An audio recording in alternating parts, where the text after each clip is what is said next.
കോട്ടയത്തേക്ക് നമ്മൾ പോകുന്നു. ഏറ്റുമാനൂർ സ്വദേശി ജൈനമ്മ കേസിൽ പ്രതി സബാസിനെ വീണ്ടും കസ്റ്റഡിയിൽ വാങ്ങുമെന്നാണ് അറിയാൻ കഴിയുന്നത്.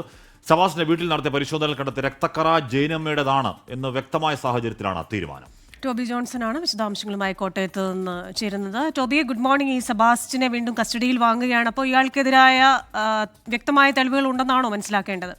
കമാന്ന് മിണ്ടാതിരിക്കുകയായിരുന്നു സബാസ്റ്റ്യൻ. അപ്പോൾ ഈ രക്തക്കറ വെച്ച ചോദ്യത്തിന് മണിമണി പോലെ മറുപടി പറഞ്ഞു വരില്ലേ ടോബി?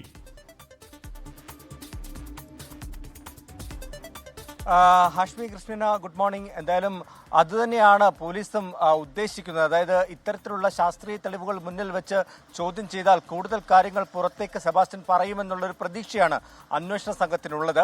ഈ പരിശോധനാ ഫലം, അതായത് ഈ രക്തക്കറ സെബാസ്റ്റ്യന്റെ വീട്ടിൽ നിന്ന് കണ്ടെത്തിയ രക്തക്കറ ജൈനമ്മയുടേതാണെന്നുള്ള പ്രാഥമിക വിവരം അന്വേഷണ സംഘത്തിന് ലഭിച്ചപ്പോൾ തന്നെ ഇത് സെബാസ്റ്റ്യനോട് ചോദിച്ചു എന്നാണ് നമുക്ക് മനസ്സിലാക്കാൻ കഴിയുന്നത്.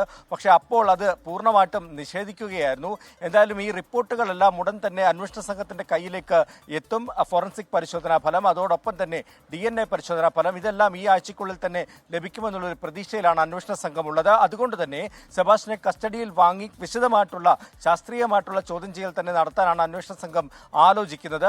ആ കസ്റ്റഡിയിൽ ലഭിക്കുന്ന മുറയ്ക്ക് തെളിവുകൾ ശേഖരിച്ചു വെക്കാനാണ് ഇപ്പോൾ അന്വേഷണ സംഘം ശ്രമിച്ചുകൊണ്ടിരിക്കുന്നത്. ആ തെളിവുകൾ നിരത്തിക്കൊണ്ടുള്ള ചോദ്യം ചെയ്യലിൽ സെബാസ്റ്റ്യൻ കാര്യങ്ങൾ സമ്മതിക്കുമെന്നാണ് അന്വേഷണ സംഘം പ്രതീക്ഷിക്കുന്നത്. നേരത്തെ ഹാഷ്മി സൂചിപ്പിച്ചതുപോലെ തന്നെ തുടക്കം മുതൽ കമാന്നൊരു അക്ഷരം ഈ സെബാസ്റ്റ്യൻ മിണ്ടുന്നില്ല. പക്ഷേ അവസാന ഘട്ടമായപ്പോൾ ചില കാര്യങ്ങൾ സെബാസ്റ്റ്യൻ സമ്മതിക്കേണ്ടി വന്നു. അത് ഈ തെളിവുകൾ മുന്നിൽ വെച്ചുള്ള ചോദ്യം ചെയ്യലാണ് ചില കാര്യങ്ങൾ സമ്മതിക്കേണ്ടി വന്നത്. അങ്ങനെയാണ് പല തെളിവുകൾ എടുപ്പിലേക്കും നമ്മൾ കണ്ടതാണ്. ഏറ്റവും ഒടുവിൽ ചേർത്തലയിലെ ഒരു ഗൃഹോപകരണ ഷോപ്പിൽ എത്തിച്ച് ഈ സെബാസ്റ്റ്യനെ തെളിവെടുക്കുന്നത് നമ്മൾ കണ്ടതാണ്. അത് ഈ സാമ്പത്തിക ഇടപാടുകളെ കുറിച്ച് തെളിവുകൾ സഹിതം ചോദ്യം ചെയ്തപ്പോഴാണ് അക്കാര്യങ്ങളൊക്കെ സെബാസ്റ്റ്യൻ പറഞ്ഞത്.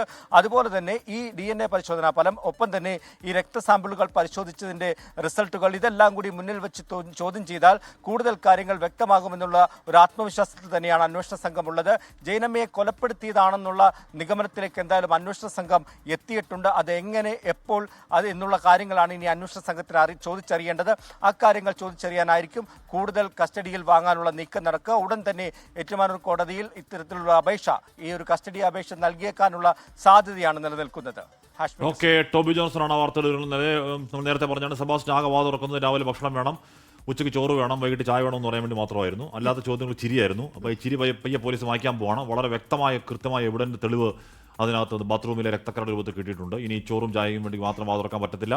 ചില ചോദ്യങ്ങൾക്ക് അയാൾക്ക് മറുപടി പറഞ്ഞേ പറ്റുള്ളൂ. മറുപടി ഏത് രീതിയിൽ അത്ര ബുദ്ധിമാനാണോ എന്ന് നമുക്കറിയാൻ പറ്റും അല്ലേ? അതാണ്.